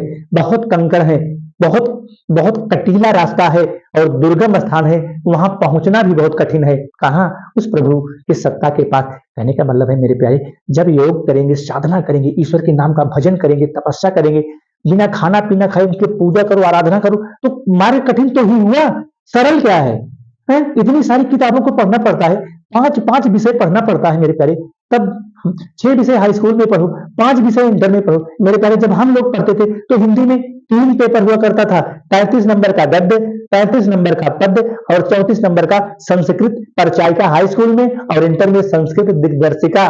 मेरे प्यारे, हम लोग 3 पेपर दिए हैं और 65 नंबर मिलना बहुत बड़ी बात होती थी। 62 63 नंबर मिला है, 64 नंबर मिला है मेरे प्यारे 100 में। अब आज क्या है हाई स्कूल में? 30 नंबर विद्यालय ही दे देता है, 20 नंबर का OMR आ गया, 50 नंबर तो फ्री में हो गया, कुछ भी लिख दोगे तब भी 20 25 नंबर मिल जाएगा। और जब हमारे जमाने में, जब हम लोग 3 पेपर, 1 महीना पेपर चलता था, 13 पेपर हाई स्कूल में होते थे मेरे प्यारे। हाई स्कूल में 13 पेपर और इंटर में 10 पेपर, इंटर में 11 पेपर, हिंदी में 3 पेपर होता था, एक गद्य का 35, पद्य का 35 और संस्कृत का 34 नंबर का। अब तो क्या हुआ, बहुत शार्ट हो गया है। चलो आते हैं साखी पर। लंबा मार्ग दूरी घर, बिकट पंथ बहुमार। बहुत मार्ग का मतलब बहुत ज्यादा कठिन है, दुर्गम है, वहां प्रभु के पास तक पहुंचना बहुत कठिन है। क्योंकि मार्ग ही लंबा है, पता नहीं कितनी दूरी है, दूरी का तो कोई अते पता नहीं है, और उसका घर भी बहुत दूर है। और जो पंथ है वो रास्ता बहुत, मतलब वो कठिनाइयों से भरा है, कंकड़ से भरा है, बहुत कटीला रास्ता है। उस प्रभु के पास जाने में, उस प्रभु की सत्ता के पास पहुंचने में, उसका जो रास्ता है बहुत ही दुर्गम है और बहुत ही कठिन है। कैसे? कि कहो संतो क्यों पाइए। कबीरदास अपने साथी संत भाई से पूछते हैं कि अरे संत भाई, उस दुर्लभ हरि दीदार अर्थात उस प्रभु का दीदार कैसे हो सकता है, मेल मिलाप कैसे? दीदार का मतलब होता है मिलना, जैसे नायक नायिका मिलते हैं, पति पत्नी मिलते हैं, भाई बहन मिलते हैं, भाई भाई मिलते हैं, तो दीदार का मतलब होता है मेरे प्यारे मेल मिलाप। तो वही तो कबीर कह रहे हैं कि दुर्लभ हरि, जिस हरि के पास, जिस भगवान के पास, जिस प्रभु परब्रह्म सत्ता के पास पहुंचना दुर्लभ है, कठिन है, उससे हमारा, उसका दीदार कैसे होगा, मेल मिलाप कैसे होगा मेरे प्यारे? दुर्लभ हरि दीदार अर्थात उस हरि के, उस प्रभु के, उस परब्रह्म सत्ता का मिलना या मेल मिलाप कैसे हो सकता है? कबीरदास अपने संतों से पूछ रहे हैं, अपने साधु सन्यासियों से, अपने सगे संबंधियों से पूछ रहे हैं क्या? कि कहो संतों के उपाय, अरे संत भाई, उस प्रभु का दीदार, उस प्रभु का मेल मिलाप कैसे हो सकता है जिसका घर बहुत दूर है, रास्ता बहुत दूर है, पथरीला कंठ, पथरीला रास्ता है, उस प्रभु का, उस हरि का दर्शन कैसे हो सकता है? अगला हमारा है साखी नंबर 10। हम आ जाते हैं मेरे प्यारे। यह तन जालों मसी करो, यह तन जालों मसी करो, लिखो राम का नाम, लेखन करूं करंक की, लेखन करूं करंक की, लिख लिख राम पठाऊं। मेरे प्यारे, मेरे प्यारे, कबीर के कहने का मतलब है कि यह तन जालों, ये जो शरीर देख रहे हैं ना, ये जो शरीर आपके सामने खड़ा है, ये जो शरीर, ये जो 5 फुट 8 इंच का शरीर मेरे प्यारे आपके सामने खड़ा है, इस शरीर को जला करके स्याही बना दो। मसी माने होता है स्याही, जालो माने होता है जला दो। इसमें से जो खून, हड्डी, जो खून है, खाल है, मांस है, इन सबको जला करके स्याही बना दो। मसी माने स्याही, जालो माने होता है जला दो। यह तन, तन माने शरीर, इस शरीर को, अगर हम इस शरीर को जला करके स्याही बना दें, इस शरीर को जला करके हम स्याही बना दे। अब नीचे वाली लाइन पे पहले आ जाओ। लेखन, लेखन करूं, करण, करण का माने होता है हड्डी, क्योंकि जब ये जो शरीर में हाड़ मांस लगा है, इसको हम जब जला करके स्याही बना देंगे तो शरीर में सिर्फ हड्डी ही हड्डी बचेगी, और इस हड्डी का हम क्या बनाएंगे? कलम बनाएंगे, जिसको कहते हैं लेखनी। क्या कहते हैं? लेखनी कहते हैं। क्या कहते हैं? लेखनी। लेखन करूं करंट की, और उस हड्डी का हम क्या बनाएंगे? लेखनी बनाएंगे। लिख लिख राम पठाव। और क्योंकि इस शरीर को जला करके स्याही बना लिया है, और जो शरीर में हड्डी बची है उसकी हम बना लेंगे कलम, और उस कलम से राम का नाम लिख लिख करके वहां हम भेजते रहेंगे। तो फिर क्या होगा, लिखो राम का नाम, ऊपर देख लेते हैं, ये लिखो राम का नाम अर्थात उस प्रभु उस राम का नाम लिख लिख करके हम भेजते रहेंगे, उसी से हमारा कल्याण हो जाएगा। जिस प्रकार से जब रावण युद्ध करते करते मर्यादा पुरुषोत्तम राम से धरती में गिरा था, तो उसके मुख से भी राम शब्द निकला था, और जब राम शब्द निकला था, राम ने जब अपने मुख से अपने ध्यान से जब सुना कि रावण गिरने के बाद मुख से राम राम कह रहा है, तो फिर वहीं पर उसको मोक्ष की प्राप्ति हो गई। तो प्यारे, यही है इस साखी की व्याख्या क्या है। जब व्याख्या को आप अच्छे से समझ लोगे मेरे प्यारे, तो जो उसमें प्रश्न पूछेगा 5 क्वेश्चन, वो तो अपने आप बना लोगे। भाई जब काव्य सौंदर्य जान रहे हो, रस जान रहे हो, छंद जान रहे हो, जो उसमें रस है, छंद है, अलंकार है, जो भी चीजें हैं उसको जान रहे हो, व्याख्या को जान रहे हो, तो जहां से क्वेश्चन घुमाना है घुमा के पूछो, हम उसका जवाब देंगे। तो वही तो है, यह तन जालो मसी करो। अगर इस शरीर को जला करके हम स्याही बना दें, और जो हड्डी बचती है उसकी हम लेखनी बना ले, कलम बना ले, और उस कलम से राम का नाम लिख लिख करके उस प्रभु के पास, उस परमात्मा के पास, उस परम ब्रह्म सत्ता के पास हम भेजते रहेंगे, तो निश्चित ही हम सबका कल्याण हो जाएगा। अगला है मेरे प्यारे साखी नंबर 11। क्या है मेरे प्यारे, साखी नंबर 11। साखी नंबर 11 को हम देखते हैं, क्या है साखी नंबर 11।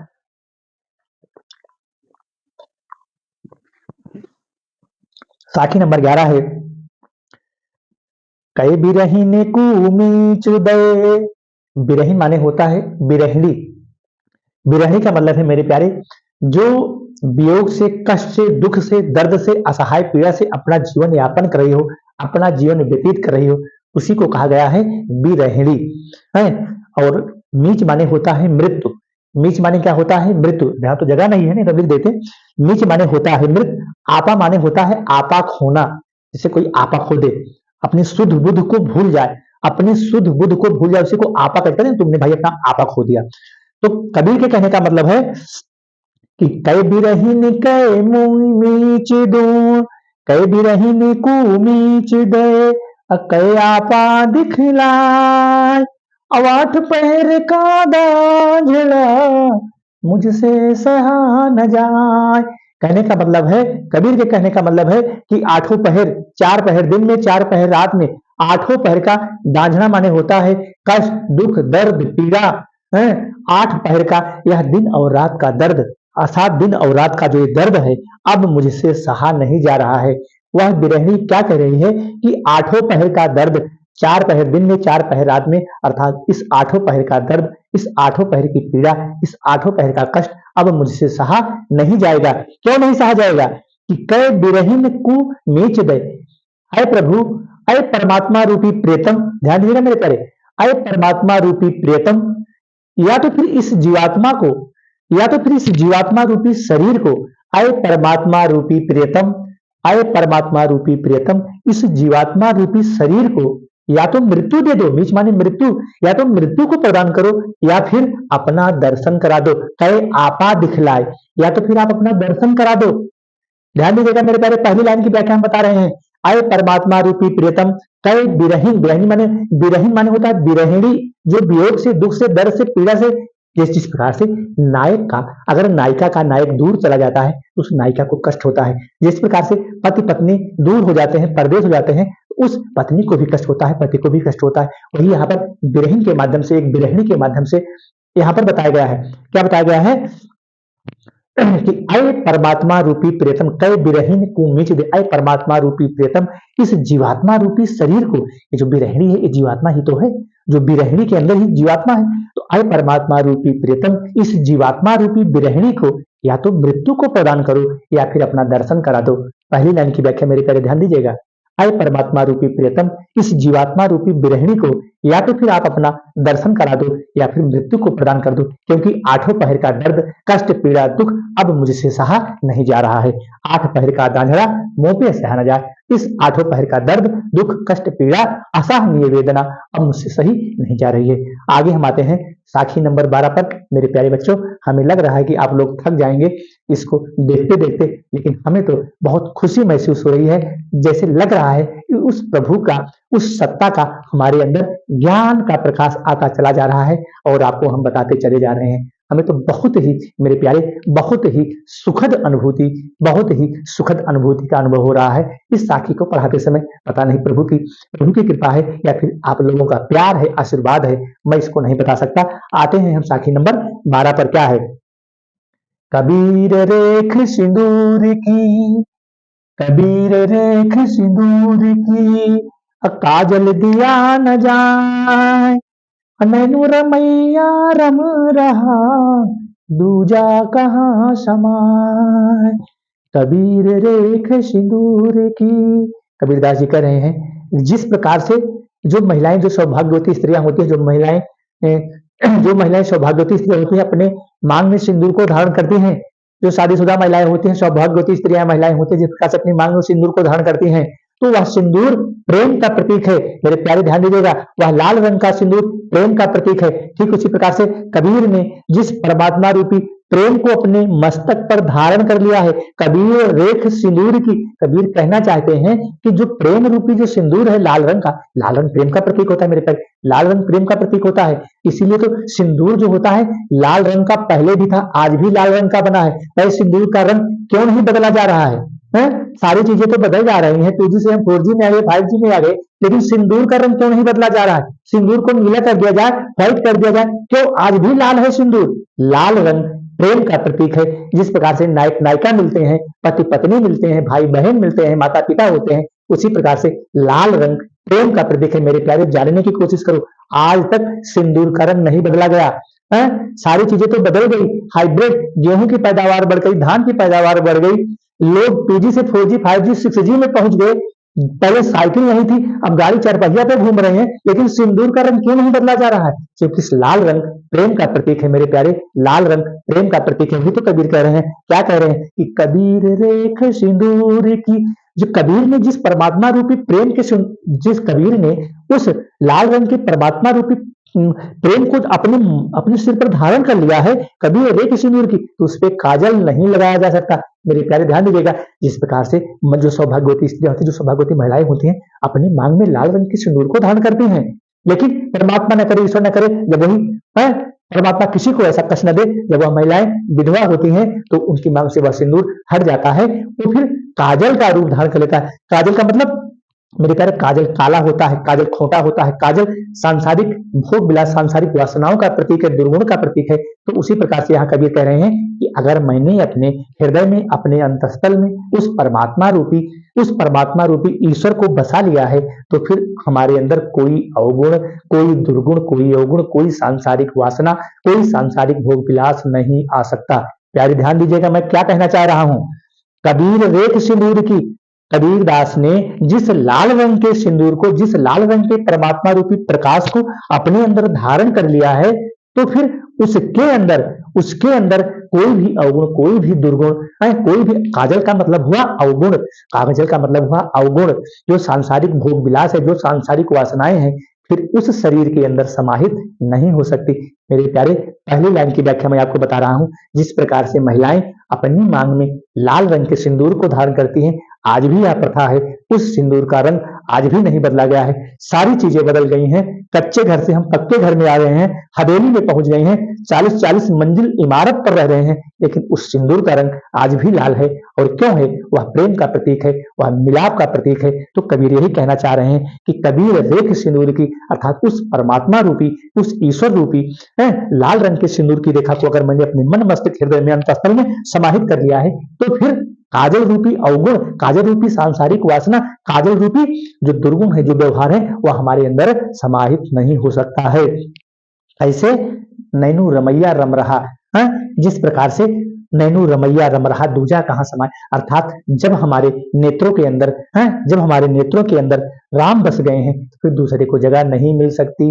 मीरा ने क्या कहा है कि बस्यो मेरे नैनन में नंदलाल, बस्यो मेरे नैनन में नंदलाल, मोहन मूरति शावर सूरति नैना बने विशाल बसो मेरे नैनन में नंदलाल। अर्थात मीरा ने जब अपने नेत्रों के अंदर, अपने हृदय के अंदर, अपने अंतस्थल के अंदर भगवान किसको बसा लिया है तो फिर दूसरे को जगह वहां नहीं मिलेगी। वही तो कबीर कह रहे हैं कि नैनू रमैया रम रहा। अर्थात जब मैंने अपने नेत्रों के अंदर उस प्रभु को, उस परमात्मा को बसा लिया है तो फिर दूसरे को वहां पर जगह दूजा कहां समाए, दूसरे को वहां समाने की जगह ही नहीं मिलेगी। आते हैं हम साखी नंबर मेरे प्यारे 13 पर। 13 हमारी साखी क्या है कि सायर नाही सीप बिन अस्वाति बूंद भी नाय कबीर मोती नीपजय। नीपजय माने होता है उत्पन्न होना। सुन्न शिखर गढ़माय, सुन्न शिखर माने होता है जो सुषुम्ना नाड़ी होती है। इड़ा, पिंगड़ा और सुषुम्ना 3 प्रकार की नाड़ियां होती हैं मेरे प्यारे, ध्यान दीजिएगा। क्या है? सायर माने होता है समुद्र। सायर नाही सीप बिन, ना तो वहां समुद्र है, यहाँ जो सुषुम्ना नाड़ी है मेरे प्यारे यहाँ पर होती है, यहीं पर है सुषुम्ना नाड़ी। ना तो यहाँ पर समुद्र है, ध्यान दीजिएगा, ना तो यहाँ पर समुद्र है, ना यहाँ पर सीपी है, और ना यहाँ पर स्वाति नक्षत्र का बूंद है। तीनों चीजें यहाँ पर नहीं है। कहां पर? इस ब्रह्म, इस सहस्त्र ब्रह्म में, इस सुषुम्ना नाड़ी के पास ना तो यहाँ पर समुद्र है, सायर माने समुद्र, ना यहाँ पर समुद्र है, ना यहाँ पर सीपी है। अभी सीपी की व्याख्या नीचे करते हैं। ना यहाँ पर सीपी है और ना यहाँ पर स्वाति नक्षत्र का बूंद है, लेकिन फिर भी मोक्ष रूपी मेरे प्यारे, मोक्ष रूपी मोती यहीं पर उत्पन्न होता है। मोक्ष रूपी जो मोती होता है, कबीर मोती नीपजे, नीपजे माने होता है उत्पन्न होना। कबीर दास जी कहते हैं कि जो मोक्ष रूपी मोती है वो यहीं पर उत्पन्न होता है। कहां? शून्य शिखर गढ़माय। शून्य शिखर माने होता है सुषुम्ना नाड़ी, सुषुम्ना नाड़ी। तो जो सुषुम्ना नाड़ी है यहीं पर मोती उत्पन्न होता है। कौन सा मोती? मोक्ष रूपी मोती, जिससे हमें मोक्ष की प्राप्ति होती है। अब दूसरे अर्थ में इस व्याख्या को देखो मेरे प्यारे, अब मैं इस व्याख्या को दूसरे अर्थ में बता रहा हूं, उसको ध्यान दीजिए। सायर नाही सीप बिन, भाई सीपी जो होती है समुद्र में होती है, सब लोग जानते हैं। सीप जो होता है समुद्र में होता है, और जब स्वाति नक्षत्र का पानी बरसता है, जब स्वाति नक्षत्र का पानी बरसता है तो अगर उस सीपी का मुख खुला होता है उस समय, उस सीपी का मुख, जो सीपी समुद्र में है, स्वाति नक्षत्र का जब बूंद बरसेगा, जब स्वाति नक्षत्र में पानी बरसता है और जब उस सीप का मुख खुला होता है तो फिर वह जो स्वाति नक्षत्र का बूंद है जब उस सीपी के मुख में गिरता है तो वह क्या बनता है? मोती बन जाता है। क्या बनता है मेरे प्यारे? मोती बन जाता है। और मोती जब बन जाता है वही तो यहाँ कहा गया है कि सायर नाही सीप बिन, ना तो यहाँ पर समुद्र है, इस अर्थ में, दूसरे अर्थ में देखिए, सायर नहीं, ना तो यहाँ समुद्र है, और क्या? सीप बिन, सीपी भी नहीं है, सीप बिन, यहाँ पर ना तो यहाँ सीप है, ना यहाँ पर समुद्र है, और ना यहाँ पर स्वाति नक्षत्र का बूंद है। यहाँ पर तीनों चीजें नहीं है इस सुषुम्ना नाड़ी में। लेकिन क्या है फिर? कबीर मोती नीपजे, कबीर का कहना है फिर भी यहाँ मोक्ष रूपी मोती उत्पन्न होता है। एक तरफ क्या कह रहे हैं कि सीपी समुद्र में होती है, जब स्वाति नक्षत्र का पानी बरसता है और इस सीप के मुख में गिरता है तभी मोती बनता है।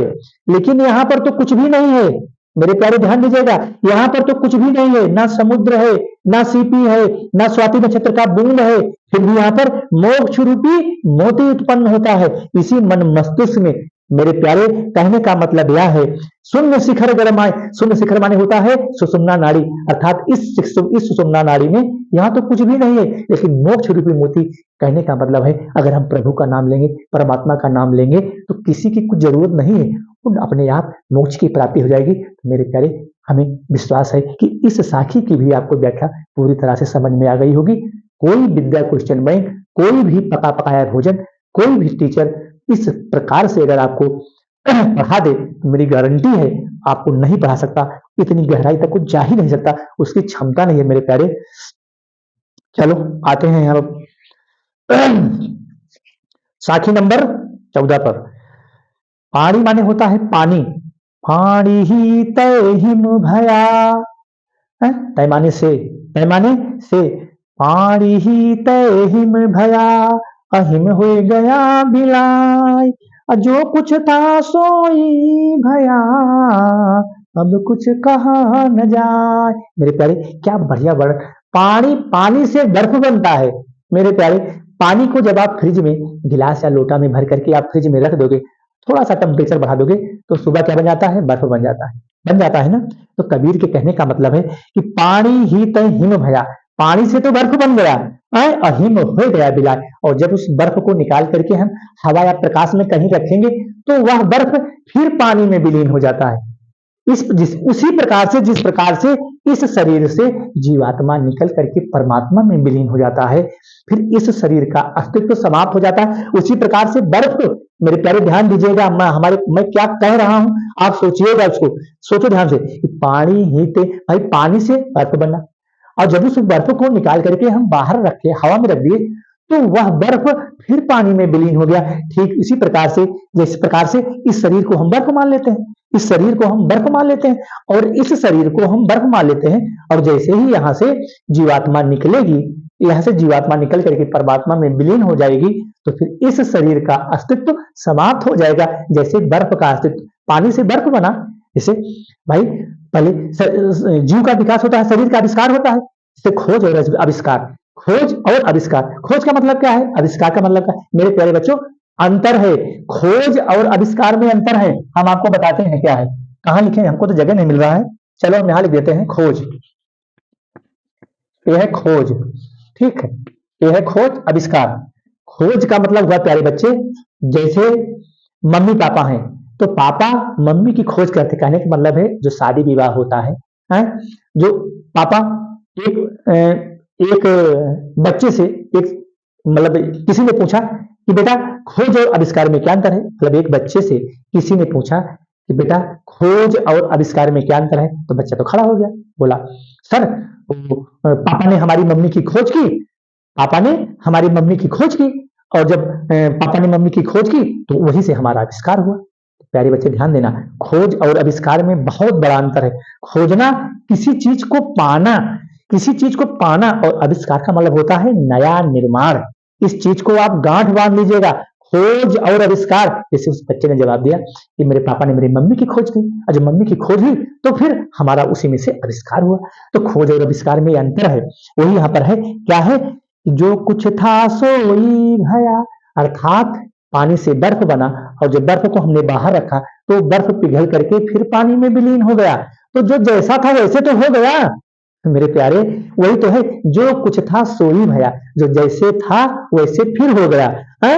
और क्या है, अब कुछ कहा न जाए, अर्थात उस प्रभु की सत्ता को, उस पर ब्रह्म परमेश्वर की सत्ता को कुछ भी कहा नहीं जा सकता है। छिन्मा करे आन के तानी, अभी देख रहे हो, पढ़ा रहे हैं, पता लगा सो जाए और रात को कहानी बंद हो जाए। चलो आते हैं हम साखी नंबर 15 पर। हमें पता है कि हमारे बच्चे थकेंगे, लेकिन नहीं, हम तो भाई नहीं थकेंगे, हमें तो उस प्रभु की सत्ता से ऐसे ज्ञान जला आ रहा है, और हम आपको पढ़ाते चले जा रहे हैं मेरे प्यारे। अगला है, पंखी उड़ानी गगन को, अब पेड़ रहा परदेश। ये जीवात्मा उस परमात्मा से यहां पर आया है तो परदेश में आया है। जीवात्मा परमात्मा, इस शरीर के अंदर जीवात्मा है ना, परमात्मा, तो परमात्मा से यह शरीर इस सांसारिक भोग विलास में आया है। तो इस जीवात्मा कहाँ है, परदेश में है। कहाँ है, परदेश में है। परदेश का मतलब होता है कि पंख उड़ानी गगन को।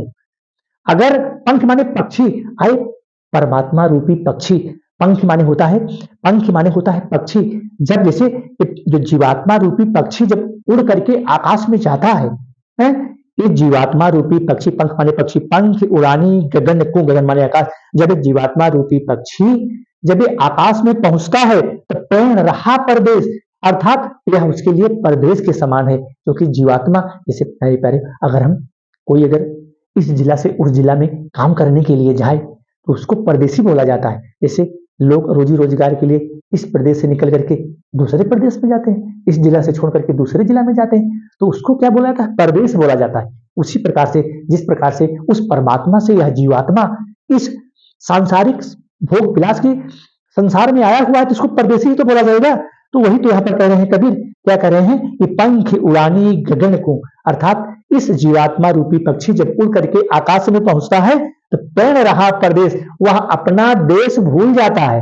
ये जो जीवात्मा रूपी पक्षी है, जब यहां से उड़ करके उस परमात्मा के पास पहुंच जाता है तो अपने देश को वह भूल जाता है।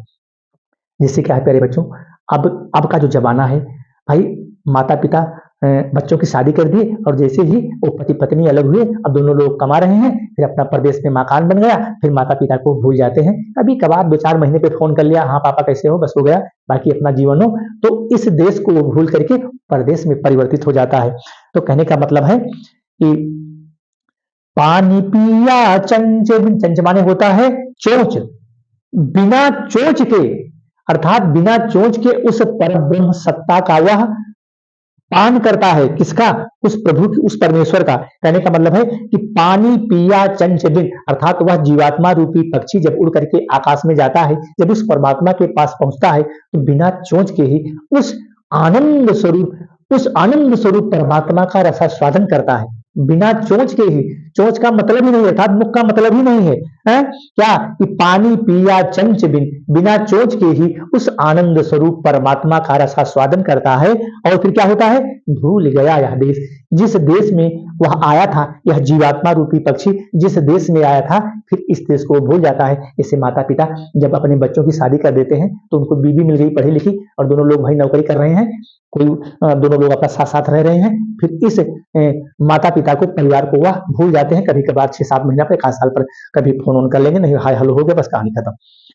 तो उसी प्रकार से कबीर यहाँ लिखा है, क्या लिखा है कि पानी पिया चंच बिन, अब भूल गया यह देश, अर्थात वह जीवात्मा रूपी पक्षी जब उस परमात्मा रूपी रस का रसास्वादन, उस आनंद को प्राप्त कर लेता है, उसका रसास्वादन पा जाता है, तो फिर यहाँ पर जो भोग विलास रूपी वासनाओं तो संसार में आया था, उस संसार को भूल जाता है। जैसे आज के पति पत्नी करते हैं, माता पिता को भूल जाते हैं, भाई बहन को भूल जाते हैं, धन के चक्कर में वो धन कमा रहे हैं, और जो उनका प्यार है, माता पिता जिसने जन्म दिया, भाई बहन जिसने उनको साथ अपनी गोदी में बैठा के खिलाया, फिर जब वो पत्नी को पा जाते हैं, दोनों लोग कमाने लगते हैं, तो अपने परिवार को, अपने माता पिता को, अपने भाई बहन को भूल जाते हैं। मेरे प्यारे 90% ऐसा हो रहा है, 10% लोगों को छोड़ दीजिए, 90% लोग आज ऐसा कर रहे हैं, लेकिन ऐसा करना नहीं चाहिए। चलो आते हैं हम साथी नंबर 16 पर। बस थोड़ा सा और बचा है मेरे प्यारे, समय जो है लगभग 1.5 घंटे हो गया है, हमारे ख्याल से आधा घंटे भी और लगेगा, चूंकि अभी बचा है 5 साथी और बचा है, तो 1.5 घंटे लगभग हो गया, आधे घंटे और लगेगा। क्योंकि मैं अच्छे से व्याख्या बता रहा हूं, अगर अभी बेसिकली व्याख्या बतानी होती प्यारे तो अब तक समाप्त हो गया होता, 1 घंटे में पूरी साथी समाप्त हो जाती। पिंजर प्रेम प्रकाश, पिंजर माने होता है प्रेम, पिंजड़ा, ये जो शरीर दिया है ना, ये पिंजड़ा है। जैसे हम पट्टू को पालते हैं, तोता को पालते हैं, जब वह तोता उस पिंजरे से निकल जाए तो फिर उस पिंजरे का अस्तित्व समाप्त हो जाता है। जैसे शरीर खड़ा है, ये 5 फुट 8 इंच का शरीर मेरे प्यारे आपके सामने खड़ा है, इसमें से जीवात्मा निकल जाए, फिर इस पिंजरे का कोई मतलब नहीं है, जल्दी से इसको उठाओ और ले चलो किनारे। वही है कि पिंजर प्रेम प्रकाशिया, अर्थात इस पिंजरे से प्रेम रूपी प्रकाश है, अंतर है। जब अंतर, इसके अंदर उजाला, जब इस पिंजड़े में प्रेम रूपी प्रकाश आता है तो इसके अंदर उजाला हो जाता है।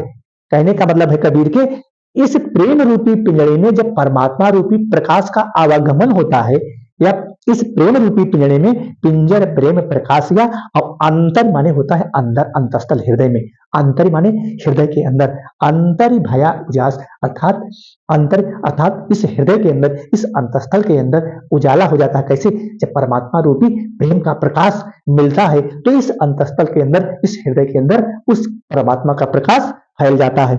कैसे? मुख कस्तूरी महमयी, जिस प्रकार से कस्तूरी मृग के नाभि में होती है, लेकिन उसकी इतनी बड़ी खुशबू होती है कि वह बन बन भटकता रहता है, बन बन भटक करके उसको ढूंढता रहता है, लेकिन वो पता नहीं पाता है कि किसकी खुशबू आ रही है। ठीक उसी प्रकार से उस परमात्मा की खुशबू है। कैसे? मुख कस्तूरी, अर्थात उसके मुख से राम नाम की खुशबू आ रही है। महमयी माने महकना, महमयी माने सुगंध का आना, महमयी माने होता है महकना, खुशबू का आना, सुगंध का आना। कैसे? मुख कस्तूरी, अर्थात मुख से राम नाम रूपी सुगंध की खुशबू आती रहती है, लेकिन उसको पता नहीं लग पाता है। क्या? बाणी फूटी बास, जिस प्रकार से वाणी माने उसके वाणी से, उसके मुख से राम नाम की खुशबू, राम नाम की सुगंध आती रहती है, लेकिन वो पता नहीं पाता है वो किसका प्रकाश है, उस परमात्मा रूपी ज्ञान का प्रकाश है, जिसने भाई कबीरदास ने इस साखी को लिखा। तो उनको परमात्मा की कृपा थी मेरे प्यारे, उनको प्रभु की कृपा थी। तुलसीदास ने रामचरितमानस की रचना की तो किसी का प्रकाश था, उस प्रभु उस परमात्मा ने उनके दिमाग में, उस सरस्वती माता आकर के उनके दिमाग में बस गई थी। जिस रामचरितमानस को हम 24 घंटा में पढ़ नहीं पाते, 2 वर्ष से अधिक समय में तुलसीदास ने उसको लिखा। अब किस प्रकार से लिखा, आज पढ़ना भी मुश्किल है। चलो पहली बात से आते हैं हम साथी नंबर 17 पर। नयनायंतर्यावे तू, नयनायंतर, अंतर माने अंदर, हृदय के अंदर, अंतस्थल, नयना माने नेत्र, नयनायंतर्यावे तू अजीव हो नैन झपे, झपे माने झप जाना, झुक। अर्थात कहने का मतलब है कि आए प्रभु, आए परमात्मा, जब मैं अपनी आंखों को बंद करूं तो आप मेरे नैनों के अंदर, आप मेरे नेत्रों के अंदर समाहित हो जाना। कबीर दास के कहने का मतलब यही है मेरे प्यारे कि नैना अंतर आव तू, जब मैं अपने नेत्रों को बंद करूं, जब मैं अपनी आंखों को बंद करूं तो क्या हो, जीव ही नैन झपे, अर्थात जैसे ही मैं अपने नैनों को, अपने नेत्रों को बंद करूं, ऐसे बंद करूं, तो ही आप हमारे अंतस्थल में, हमारे हृदय के अंदर, हमारी आंखों के अंदर आप आके बस जाना। ना हम देखो और को, ना तो फिर मैं देखूंगा, क्योंकि जब आप हमारे अंदर, हमारे हृदय के अंदर, हमारी आंखों के अंदर जब आके आप बस जाएंगे तो ना मैं देख पाऊंगा और ना आप देख पाएंगे। कबीर के कहने का मतलब है मेरे प्यारे कि ना हम देखो और को, ना तुझ देखने दे, अर्थात ना तो मैं, जब आपको मैं पाकर के अपने नेत्रों के अंदर बंद कर लूंगा तो ना मैं आंखें खोलूंगा और ना आपको मैं खोलने दूंगा। प्रभु अर्थात उस परमात्मा, उस कबीर दास जी के कहने का मतलब यही है। क्या है मतलब कि नयनायंतर्यावे तू अजीव हो नैन झपेऊ, अर्थात जब आप हमारे नेत्रों के अंदर समाहित हो जाएंगे तो मैं अपने आंखों को बंद कर लूंगा और फिर आंखों को नहीं खोलूंगा और ना आपको हम जाने देंगे। कैसे, ना हम देखूं और को, ना तो मैं देखूंगा और ना तुमको देखने दूंगा, ना तुझ देखने दे और मैं तुझको भी देखने नहीं दूंगा। साखी नंबर 18 है। कबीर हरि रसियों पिया, कबीर दास जी कहते हैं कि मैंने हरि का, उस प्रभु का, उस परब्रह्म परमेश्वर की सत्ता का इस प्रकार से रसास्वादन कर लिया है, उस रस को इस प्रकार से हम चख लिया है।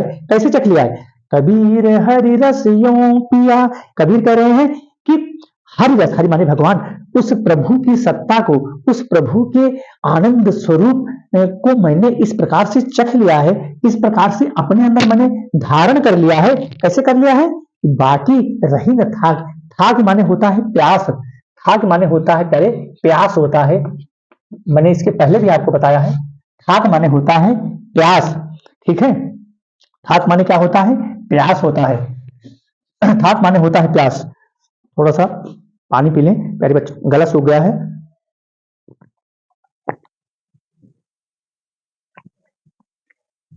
डेढ़ घंटे से ज्यादा हो गया। कबीर हरिरस यम पिया, कबीर दास जी के कहने का मतलब है कि वे प्रभु की सत्ता को, प्रभु के आनंद स्वरूप आनंद को इस प्रकार से ग्रहण कर लिया है, इस प्रकार से वे उनके रस का रसास्वादन कर लिया है कि बाकी रहने था, अब कोई प्यास, कोई तृष्णा बाकी ही नहीं रह गई है। कहने का मतलब यह है प्यारे प्यारे कि कबीर दास जी प्रभु के आनंद स्वरूप रस का इस प्रकार से रसास्वादन कर लिया है कि अब कोई तृष्णा, कोई भी प्यास उनको बाकी नहीं रह गई है। कैसे, जिस प्रकार से पाका कलश कुम्हार का, पाका माने पक्का, पक जाना, कलश माने होता है घड़ा, जब कुम्हार अपने चाक से कच्चे घड़े को उतारता है मेरे प्यारे तो पहले उसको पकाता है, ठीक है, पहले घड़े को बनाता है, फिर चाक को घुमा करके कच्चे घड़े को बनाता है, वो घड़ा कच्चा होता है, फिर उसको धूप में सुखाता है, सुखाने के बाद उसको पकाता है। तो कबीर के कहने का मतलब है कि पाका कलश कुम्हार का, जिस प्रकार से पका हुआ कलश, पका हुआ घड़ा, बहुर न चढ़ी चाक, बहुर माने दोबारा, जिस प्रकार से पका हुआ घड़ा, पका हुआ घड़ा दोबारा उस कुम्हार के चाक पर नहीं चढ़ाया जा सकता, ठीक उसी प्रकार से जब कबीर ने उस हरि का, उस ईश्वर का, उस परमात्मा का आनंद स्वरूप रस का रसास्वादन कर लिया है, अपने अंदर, अपने हृदय में बैठा लिया है, कबीर हरि रस यूं पिया बाकी रही न था, तो अब कोई प्यास, कोई तृष्णा, कोई भूख अब बाकी नहीं रह गई है, क्योंकि उस आनंद स्वरूप रस का रसास्वादन कबीर ने कर लिया है। इससे अगर किसी को भक्ति मिल जाती है तो फिर उसको माया से कोई मतलब नहीं रहता है, वो फिर प्रभु का नाम अपना जपता रहता है। जैसे साधु होते हैं, सन्यासी होते हैं, वो जंगल में पड़े रहते हैं, शाम तक उनको भगवान भोजन दे ना दे वो भूखे ही रहते हैं, लेकिन उनको माया से, परिवार से कोई मतलब नहीं है मेरे प्यारे। वही कबीर यहाँ कहना चाह रहे हैं, क्या कहना चाह रहे हैं कि कबीर हरि रस यों पिया। इस प्रकार से कबीर उस आनंद स्वरूप रस का रसास्वादन कर दिया है कि अब कोई प्यास, कोई तृष्णा बाकी नहीं रह गई है। जिस प्रकार से पका हुआ घड़ा उस कुम्हार की चाक पर दोबारा नहीं चढ़ाया जा सकता, बहुर में चढ़, बहुर माने दोबारा उस चाक पर हम उसको नहीं चढ़ा सकते, क्योंकि जब कबीर ने रस, उस आनंद स्वरूप परमात्मा के रस का रसास्वादन कर दिया है तो उनके अंदर कोई प्यास बाकी नहीं है, कोई तृष्णा बाकी नहीं है। जिस प्रकार से पका हुआ घड़ा दोबारा उस कुम्हार के चाक पर नहीं चढ़ाया जा सकता है। तो मेरे प्यारे, अब हम बिल्कुल पहुंचने वाले हैं, 3 साखी और बची है, बस 3। हेरत हे सखी, ढूंढते ढूंढते, खोजते खोजते कबीर दास जी कह रहे हैं कि हेरत हे सखी। कबीर दास जी कह रहे हैं कि हेरत हे सखी। कबीर खुद ही गायब हो गया। उस प्रभु को, उस परमात्मा को, उस परम ब्रह्म सत्ता को खोजते खोजते, ढूंढते ढूंढते रहा कबीर हेरा। कबीर खुद ही उसमें विलीन हो गया। सखी कहा गया परमात्मा को, प्रभु को, ईश्वर को। हेरत हे सखी। कबीर कह रहे हैं कि उस परमात्मा को, उस प्रभु की सत्ता को पाने के लिए ढूंढते ढूंढते कबीर खुद ही उसमें विलीन हो गया, खो गया। कैसे? जिस प्रकार से बूंद समानी समद में, समद माने समुद्र होता है मेरे प्यारे। जब एक जल की बूंद को अगर समुद्र में डाल दिया जाए तो उस बूंद का अस्तित्व उस समुद्र में समा जाता है, अर्थात उस फिर बूंद का अस्तित्व नहीं रहता है, वह बूंद उस समुद्र में समाहित हो जाती है, फिर उस बूंद को हम खोज नहीं सकते। ऐसे प्रभु की सत्ता है। अगर प्रभु की सत्ता हमारे अंतःस्थल में, हमारे हृदय में, हमारे मन मस्तिष्क में अगर बैठ गई है तो फिर न परिवार से मतलब है, न माया से मतलब है, न गाड़ी से मतलब है, न किसी से मतलब है। किससे मतलब है? उस प्रभु की सत्ता से मतलब है। बूंद समानी समद मय सो कत हेरी जाए, यानी कि फिर जब उस बूंद को हम समुद्र में डाल देते हैं, सरोवर में डाल देते हैं, सरिता में डाल देते हैं, तो फिर उस बूंद के अस्तित्व को दोबारा ढूंढना बहुत कठिन होता है मेरे प्यारे। अगला हमारा है कबीर यह घर प्रेम का। कबीर के कहने का मतलब है मेरे प्यारे, यह घर जो है प्रेम का घर है। ये कोई खाला का घर नहीं है, ये मामा का घर नहीं है, बुआ का घर नहीं है कि भैया जब मर्जी हो चले जाओ वहां खाओ पियो और सो। यह प्रेम का घर है, यह भक्ति का घर है। जो भक्ति करेगा, जो प्रेम करेगा, जो तपस्या करेगा, जो त्याग करेगा, उसी को परमात्मा मिलेगा, ऐसे मिलने वाला नहीं है।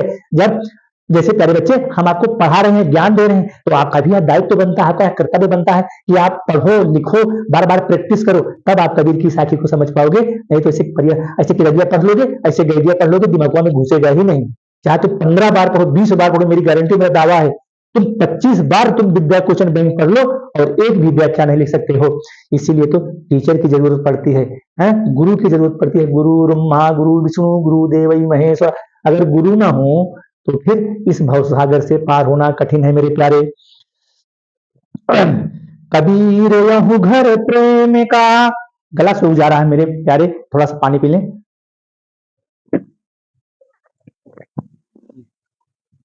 कबीर यह घर प्रेम का, यह घर प्रेम का है, भक्ति का है, ईश्वर का है। खाला का घर नहीं, खाला माने होता है मौसी, जिसको हम मौसी कहते हैं।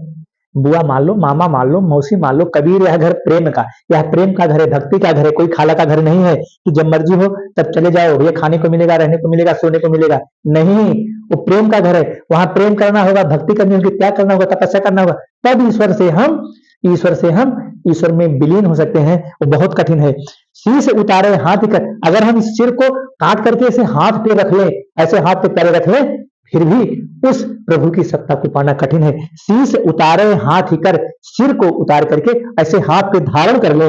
सो पैठे घर माने, पैठे माने होता है घुसना, अर्थात अपने सर को भक्ति ना करो, प्रेम ना करो, ऐसे सर को काट के सामने रख दो, फिर भी उस प्रभु की सत्ता के पास आप पहुंच नहीं सकते हैं, उसके अंदर घुस नहीं सकते हैं। उसके लिए क्या चाहिए?